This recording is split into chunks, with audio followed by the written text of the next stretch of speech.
should we really look into this and question if businesses have really just taken advantage of the natural hair movement and capitalized and made a profit out of our ignorance and the fact that we just want, core washers, or we want deep conditioners, or whatever the case.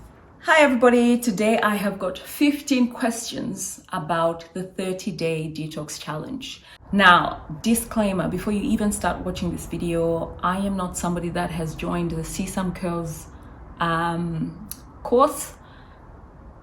So if you want information about this detox, go to the source, which is Black Girl Curls. Okay, I am talking from my experience and my mistakes, and that's what I share on my channel. That's my experience. I have done the 30-day detox challenge without joining the course, and it had a lot of challenges, and obviously that's the reason I have a lot of questions about it. And thanks to everybody that's commented below my videos and told me, look, a lot of your questions will get answered on the course. So in a nutshell, if you want your questions answered, if you want a smoother 30-day detox experience, go to the source, which is Black Girl Curls. This video is just questions from my experience and how things went with my own, month of not using oils and butters on my hair, and questions I have about the regimen. So if you know the answers to any of these questions, comment below. But either way, there's some questions that I think either can't be answered really, or just go to show that there are so many ways to kill a cat, and eliminating oils and butters are really not the only way to look after your hair. For me, I think that if you cleanse your hair often enough and using the right methods, which is something that I'm really gonna take and implement from experiencing this detox, your hair will be fine. Your hair will be fine. There's many cultures, including the African culture, where we use oils to take care of our hair, and we've used them for centuries, and it works. However, let's delve in and talk about these questions. There's many of them. There's 15, and obviously I'm going to be explaining and telling you guys why this is questionable, etc. So maybe grab a cup of tea, because this is likely to be lengthy.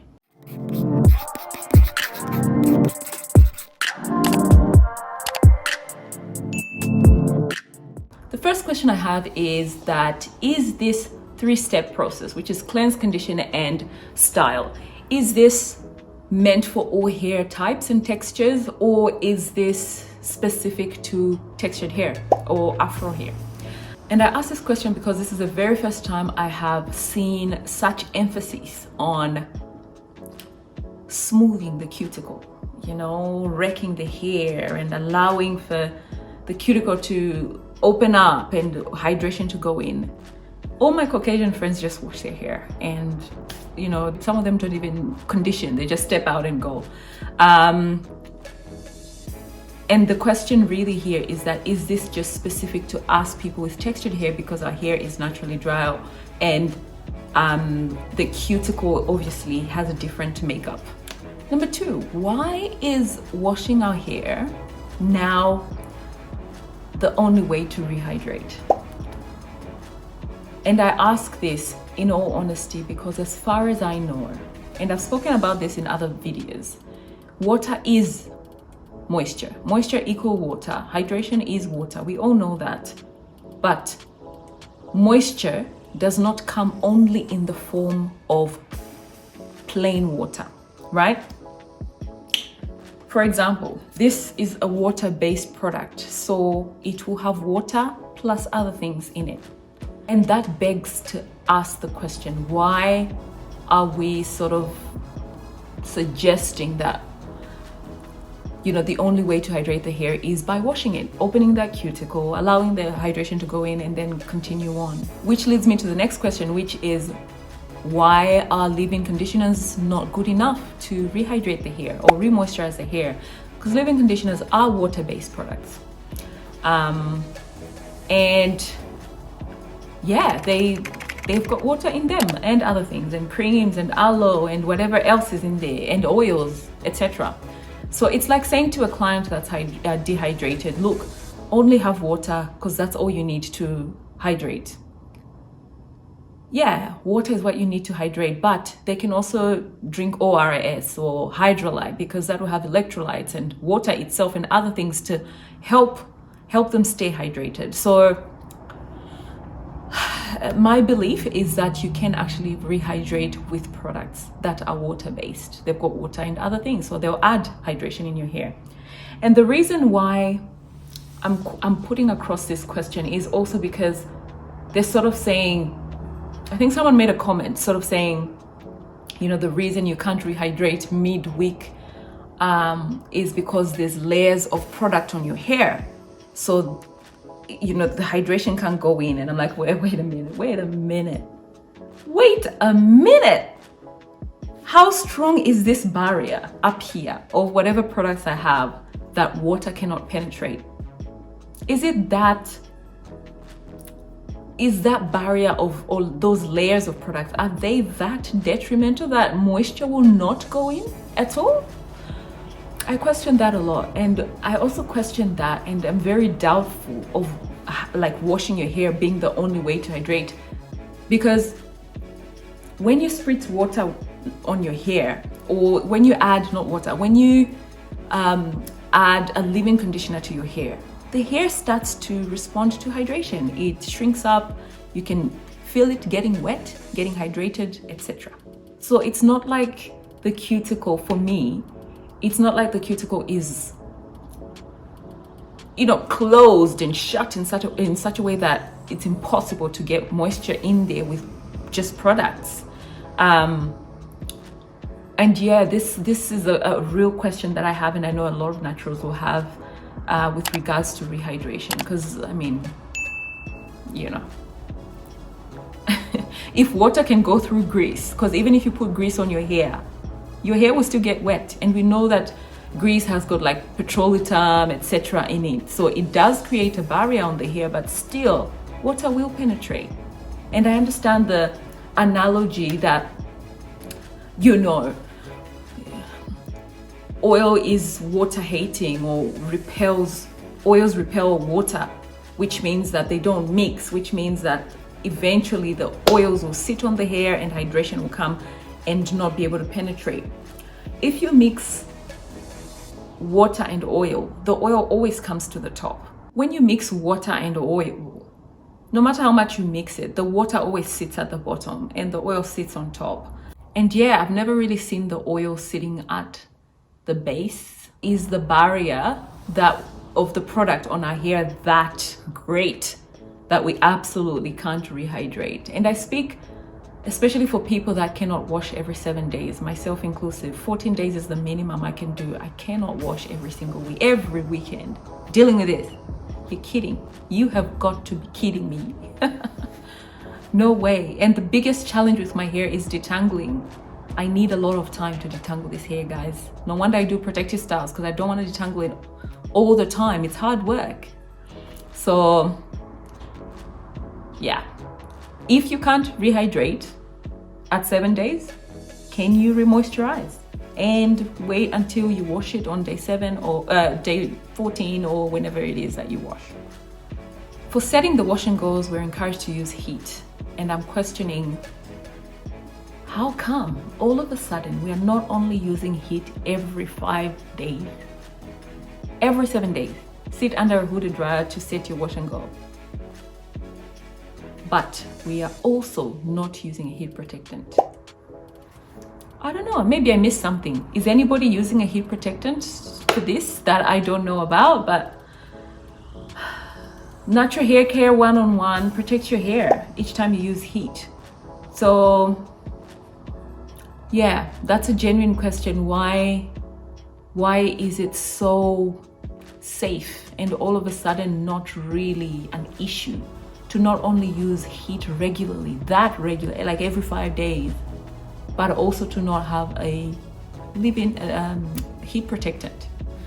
Yeah, as you can tell, I'm really perplexed, and I'm sure a lot of naturals are just so shocked. I mean, it's not the act of cleanse, the whole idea of the 30-day detox, which is the 3-step process: cleanse, condition, style. It's not revolutionary, because I mean, we have always cleansed, conditioned and styled, but there's a lot of focus on this cleansing stage, how much you have to cleanse, the opening of the cuticle, and the fact that hydration happens at the shampoo stage, which means if you don't shampoo your hair gets dry. So, you know, yeah, I'm perplexed about a lot of the things that are being encouraged in this 30-day detox, and I'm sure it works for some people, and I'm sure from the source themselves they have explanations for these, but from a YouTuber to a viewer and probably people that have done the course, these are my questions to you. I've asked this question in another video. Indians use oils, amla oil, you know, fenugreek oil, etc. in their hair, and they've got hair to their bum. Beautiful, glossy, shiny, strong, dark, thick hair. And a lot of their regimen is attributed to oils. How come they're growing their hair natural and beautiful with oils, and we are being told to not stay away from oil but stay away from raw oils, right? So saying that the oils are already in the product, so we don't actually need to use raw oils. Other cultures use raw oils, so what's the problem now? I feel like I'm an addict and I'm trying to get off crack or something, because you can see me struggling with these ideas. Like, how? Why? You know, I love oils. Oils have got many benefits, even if it's not for sealing in moisture. They've got so much benefit for our hair. And yes, they're in the product, but the raw deal, you guys know I use aloe vera gel to detangle my hair, so I'm really into raw natural products. Another question that I'm really, you know, doubtful about, and it's probably not a question, it's more like a statement. I get the sense that we are going back to chasing curls. There's a lot of emphasis on the curl definition and getting the perfect wash and go, and how to make sure that, you know, your definition is in there, and like, are we chasing curls? Are we chasing curls? Yeah.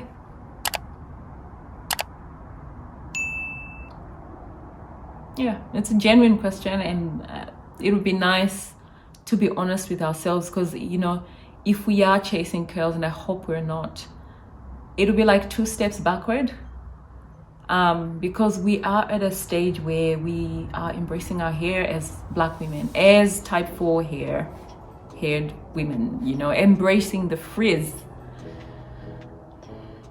I don't think other cultures put in so much work every week for a curl pattern. Every week? No. For a wash and go? No. You just put their hair up in a bun. I know it's wishful thinking for me to obviously compare my hair to a different hair type, but what I'm saying is that there's too much effort every week to get a curl. That's what I'm saying. And yes, if you get a definition, means the product's in there, it's working, etc. But your hair can be hydrated even if the definition is not as perfect. Like if you wash your hair and you condition well, that's hydration, right? So this curly, perfect curl situation is not, for me, is not really something that I'm really keen on, and I'm questioning it. For my protective style lovers out there, myself inclusive, I've got you. If washing your hair to lift the cuticle is the only way to hydrate the hair, what are we doing with protective styles? Is this the end of protective styling? Because how am I going to wash my hair in a protective style with Mali braid, expression, etc., and lift my cuticle and hydrate effectively? Like, how does that work? Can we spritz our hair with water? And if that's the case, it means the conditioner would do just fine to rehydrate midweek. So how do we take care of our hair in long-term protective styles? Because some of us swear by them. Long-term protective styles work for me, for my lifestyle, for me to have other things to do in my week other than my hair. So comment below, what are we supposed to be doing to rehydrate while in a protective style? The amount of combing, brushing, manipulation that's involved every week, every 5 days, seems contradictory. I'm not even gonna be kind. It doesn't seem contradictory. It is contradictory with everything I've ever known about kinky hair. Kinky hair hates combs. Kinky hair and constant manipulation encourages breakage. It's an enemy to length retention. So how do we marry the two, where we're being asked to wash, detangle, rehydrate our hair every 5 days and still retain length? How does that work? Is this the end of deep conditioning? And while doing this challenge or this detox, I have discovered that my hair actually feels exactly the same way it does with a rinse out conditioner, the right rinse out conditioner, the same way it does with a deep conditioner. So the question is this the end of deep conditioners? And yeah, all we've known has been, deep condition every week, deep condition every fortnight, or, as often as possible, leave the, use heat to infuse the moisture, etc. But now we're being told that, you need to have a reason to deep condition your hair because it's actually a treatment, which I understand. I actually understand this better than most of the points. It makes sense. It makes sense that, unless you're treating something, you shouldn't need to be using treatments. However, the understanding is that our hair is dry. It's naturally dry, so it needs that constant infusion of moisture. So have we been infusing the moisture at the wrong stage, which is the conditioning stage, rather than the shampoo stage? And another one I want to just throw in right now is that the conditioner now is said to be the sealant. I thought conditioners condition the hair. So now they seal the hair. Oh my God. This is testing everything I've ever known. And as far as I know, conditioners condition. It makes sense that they will seal in moisture because they're heavier and they sort of sit on the hair and they help close that cuticle.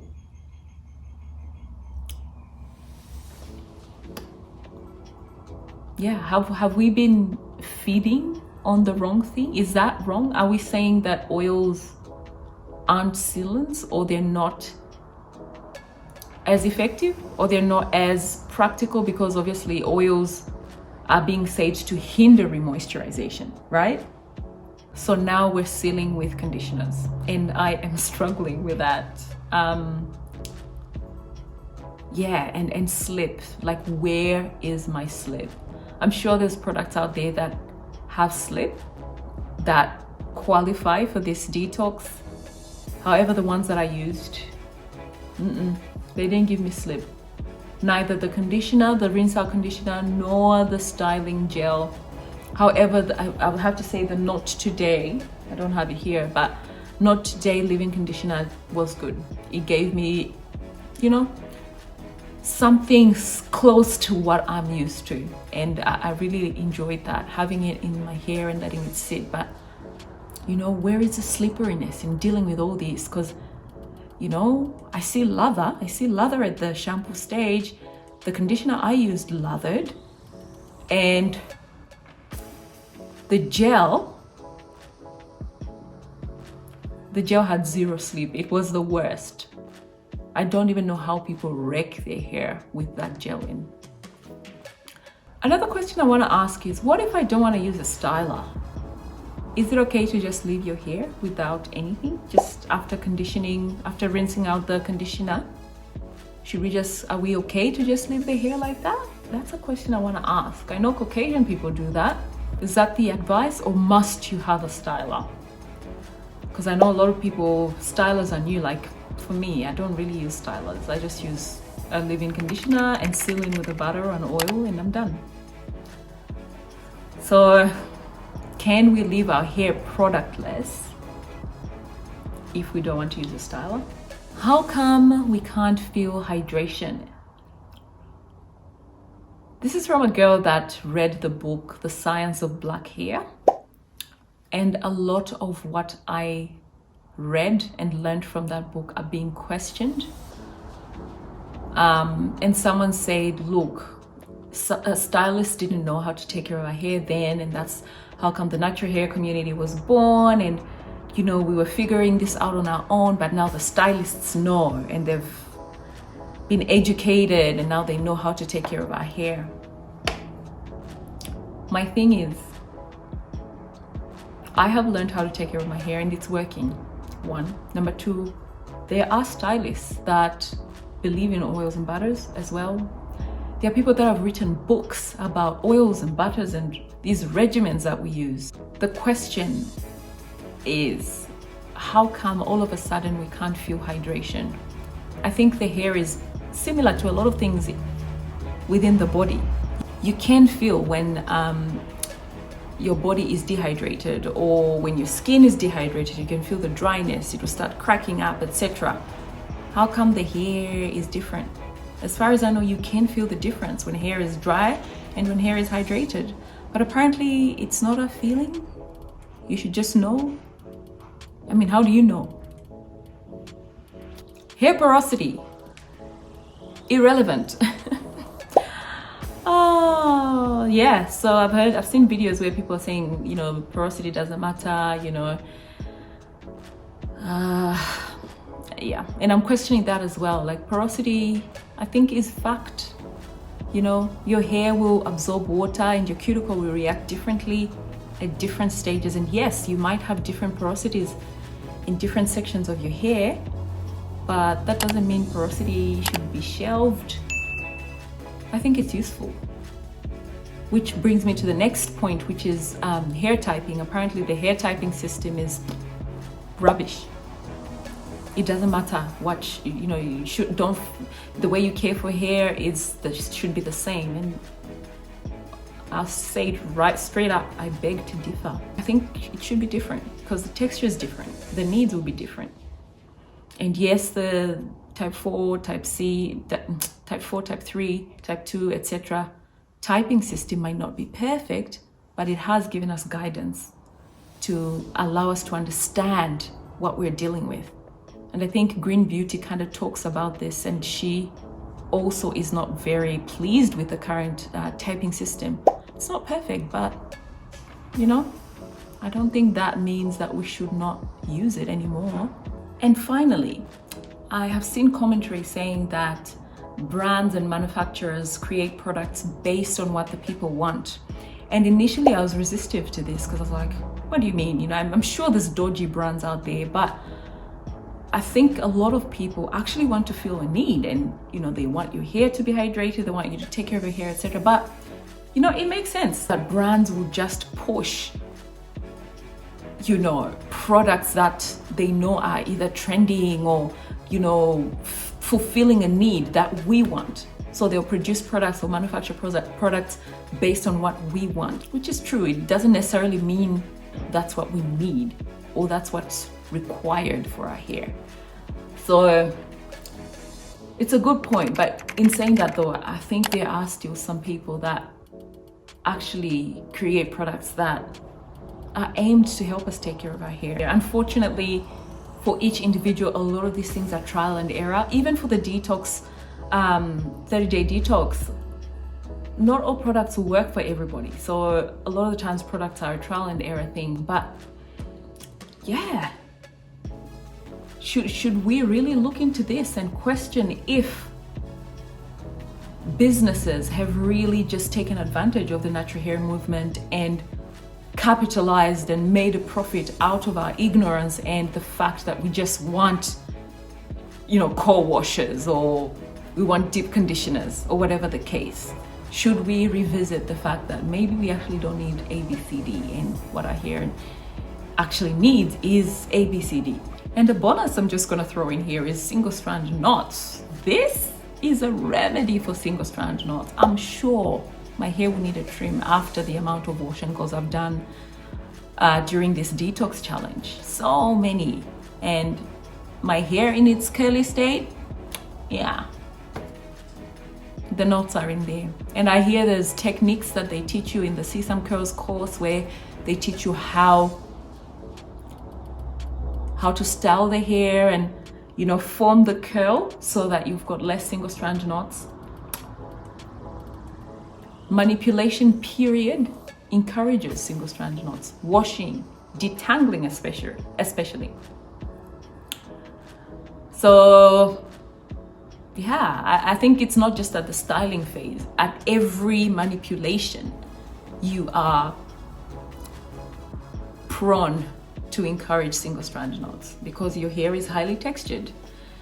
So yeah, these are my questions, guys, and they're honest questions, and I know it's a lot. And of course, if you know any answers to these questions, comment below and let's have a conversation, because yeah, this is like a paradigm shift. We're changing from this and going 180 all of a sudden. Yeah, everything that we ever knew, not everything, but a lot of what we knew is being not questioned, but being done away with, or we're encouraged to not do the things that we're used to. And of course, if you've got more questions, type them below and let's see what sort of value and interaction we can get from each other. Until next time, bye.